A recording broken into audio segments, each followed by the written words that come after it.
Dozens of soon-to-be brides and grooms across Louisville are stressed out tonight. A local wedding venue announced it's closing its doors, leaving couples without a place to tie the knot. Tonight, Gabriel has more on why this business is closing. Those who booked with Noah's event venue received a message from the company saying it was closing its doors August 12th. The company says it was not able to reach an agreement with the landlord. According to that email, anyone who planned for an event before that date will not be impacted. But for anyone who had a wedding planned perhaps in September or October will have to look for another venue for their big day, which is why a lot of soon-to-be brides are panicking, especially since this is a short notice and it only adds to the stress because, as I'm sure most of us would agree, planning for a wedding is anything but easy. My daughter is just beyond. She's almost hysterical because she doesn't know what to do. And we've got so many out-of-town guests. We have hotels that we've got rooms blocked for it. We've got everything is ready to go, but people have bought all these plane tickets and we don't know what's going to happen at this point. Now, if you plan for your wedding day to take place after August 12th, Noah's event venue says send them an email in order to get your full refund. I'll have much more on the story later tonight at 6 in Louisville. Tonight's Gabriel, WHAS 11 News. So does your kid know what to do if your home catches on fire and they're on the second floor of the house? And what about if they get lost in the woods? Well, to answer those questions, 3 major departments teamed up this afternoon at Hogan's Fountain in Cherokee Park. LMPD's Community Policing, Fish and Wildlife, and the Fire Department. They talked to 120 kids ages 4 to 12 from the YMCA in Southwest Louisville to teach them about different ways to stay safe. The kids even got to watch an LMPD helicopter land, all of this in hopes of preventing a scary situation. And when you can't prevent, prepare. It's really kind of a travesty to see a kid, completely scared and alone. So we want to be able to teach them things that they can do to help ensure their safety and additionally give them some tools to use if they ever find themselves in that predicament. Coming up tonight at 5, hear how first responders say they toe the line between scaring kids and preparing kids for some of life's worst things. It is another beautiful day in Kentucky, and I'm just so excited about how nice the weather is here. I love it, Ben. How long can it last? It's already lasting a lot longer than most times. When's the other shoe going to drop? When That's is the other question shoe around here. but you know the answer to that one. Yeah, eventually it's going to heat up gradually, but actually some very nice weather to enjoy for the next several days. Lots of 80s and sunshine in our extended forecast, and we have some lower 80s out there right now.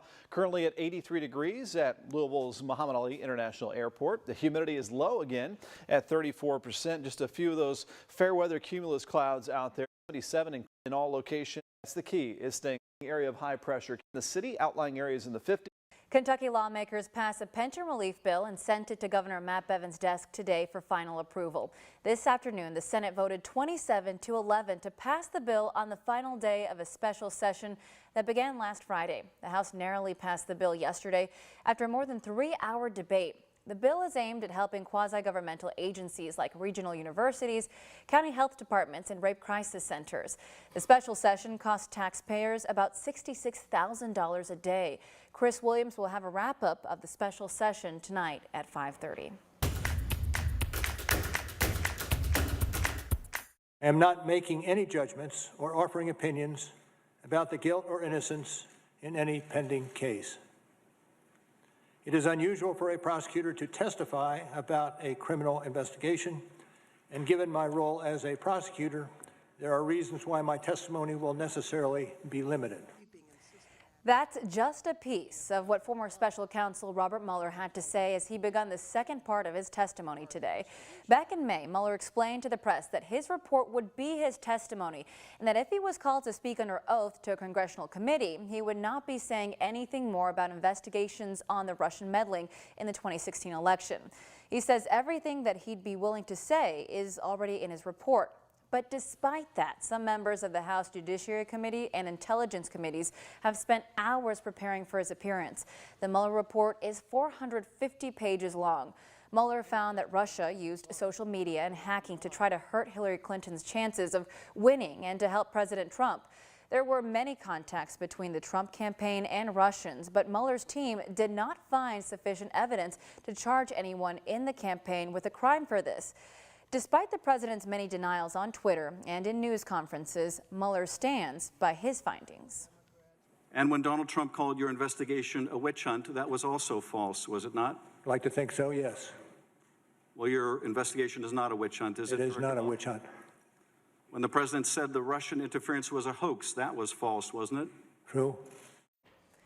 A CNN poll found in May that just 3% of Americans have actually read the report. And if you'd like to try to read the whole thing, all 450 pages, you can find a link to it on our website at WHAS11.com. Facebook is fined a record $5 billion penalty. That fine will settle claims the claims that the company deceived its users about the privacy of their personal information in the Cambridge Analytica scandal. In an agreement reached with the FTC, the company also agreed to a new corporate structure for greater transparency.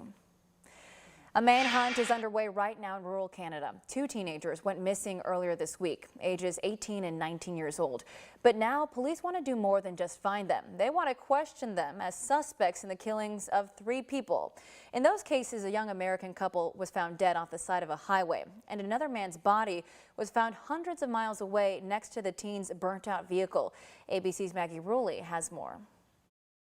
The manhunt for the suspects who killed this young couple traveling in northern Canada continues. Consider them dangerous. As police reveal a shocking twist in the case. Cam and Briar are no longer considered missing.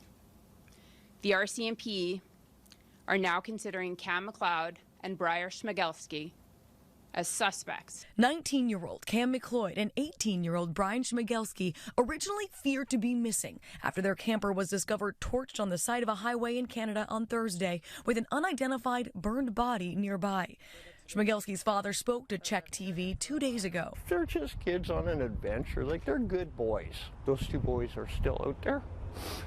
Go find them. The 2 teens disappeared just days after 24-year-old American China Deese and her Australian boyfriend, 23-year-old Lucas Fowler, were brutally gunned down on a lonely Canadian road. Police believe the men murdered Deese and Fowler, and then 3 days later and 300 miles away, the other man found near their camper. We believe that they're likely continuing to travel. Police releasing this photo of the pair in Saskatchewan, last seen driving a RAV4 Tuesday.